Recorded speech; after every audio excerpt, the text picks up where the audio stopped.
You know the story, right? It's legendary. The trumpets blare, the people give this massive shout, and the walls of a mighty city just come crashing down.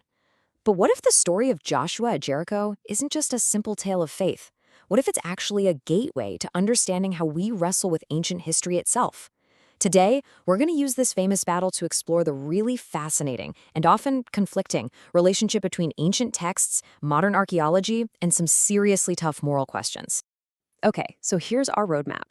First, we'll revisit that famous story of Jericho's walls. Then, we're going to get our hands dirty with the archaeologists and see what their conflicting evidence actually tells us. After that, we'll tackle a pretty wild celestial puzzle. Did the sun really stand still? And finally, we're going to confront the toughest question of all, the morality of the whole thing. All right, first up, the account that's been told for millennia. I mean, this is a story of absolute faith leading to a miraculous victory, where the Israelites are told to march around this heavily fortified city for 7 days, following a very specific and, let's be honest, kind of strange set of divine instructions. And this is the climax. It's such a powerful cinematic moment, isn't it? Where sound and faith literally bring down massive stone fortifications. It's presented as this clear, undeniable sign of divine intervention, a moment that just completely defies all the conventional rules of warfare. And right here, this is where a simple story just explodes into a really complex historical investigation. This question, it gets right to the heart of what we're exploring today. What happens when the physical evidence you dig up from the ground seems to directly contradict what the ancient text says? So let's dig into that evidence. The ground at Jericho has basically been a scientific battlefield for over 100 years, with experts changing their minds, fiercely debating what they found. It's a real saga. Now, this is so interesting because it just demolishes the idea that science gives us one simple, final answer.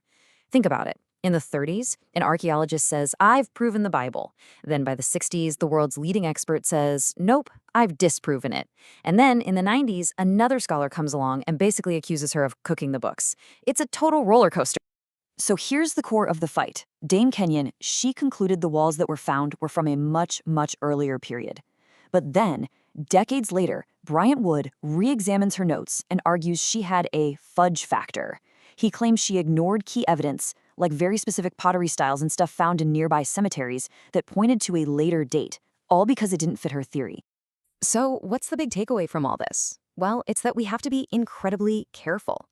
Archaeology gives us invaluable clues, for sure, but it's an interpretive science, working with super incomplete data. It's not a simple thumbs up or thumbs down machine for ancient stories. Okay, on to our second puzzle, and it is a famous one. Later in the book of Joshua, he supposedly commands the sun and the moon to stop in the sky. What in the world could that actually mean? Before we even get to the miracle part, you have to put yourself in their shoes. These soldiers just pulled an all-nighter, marching 20 miles straight uphill. That's a climb of over 3,000 feet. They are completely and utterly spent. So why on earth would their leader ask for a longer day of brutal hand-to-hand combat? It doesn't seem to make any sense. And this is where it gets really cool. So view number one is the classic one, a massive cosmic miracle. But the original Hebrew word for stand still can also mean be silent. And that opens up a second view. Maybe Joshua was pleading for relief from the blazing sun, asking God to silence its heat with clouds and hailstones, which the story actually says did appear. And a third, really creative idea suggests Joshua was asking for a bad omen in the sky that would, according to ancient beliefs, just terrify the enemy into running away. One lecturer actually assigned these probabilities, which is pretty funny. And yeah, the math is intentionally wrong. His point was to show that, while the literal view is the standard one, these other ideas are really compelling because they fit the context of an exhausted army that needed a break, not more time to fight. All right, let's move on to our final topic, and it is by far the most difficult part of the story, trying to understand the command to completely destroy the city of Jericho. The key concept here is a Hebrew word, herem. It doesn't just mean destroy. It has this idea that something is devoted entirely to God, and in this case, that devotion happens through its complete destruction. And this applied to everything, people, animals, even the treasure. Now, for centuries, theologians have really wrestled with this. They don't frame it as just a simple military conquest. Instead, they try to understand it as a form of divine judgment, or maybe a really radical act to prevent religious corruption from seeping into Israel, or even as an expression of God's ultimate authority over life and death. Now, these aren't easy answers, but they are the attempts to make sense of a deeply troubling command. And this right here is a crucial piece of context that often gets missed.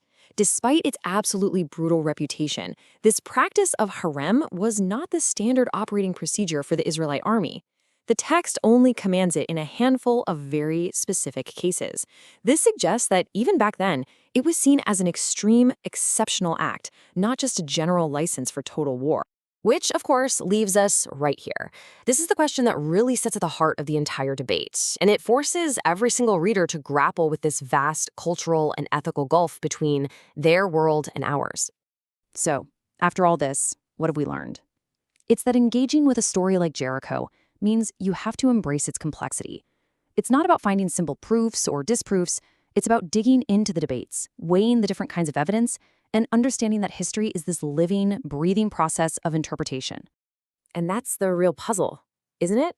The one the walls of Jericho leave for us today. It's a question about how we fit together the different ways we have of knowing our world, through ancient texts, through faith, and through science.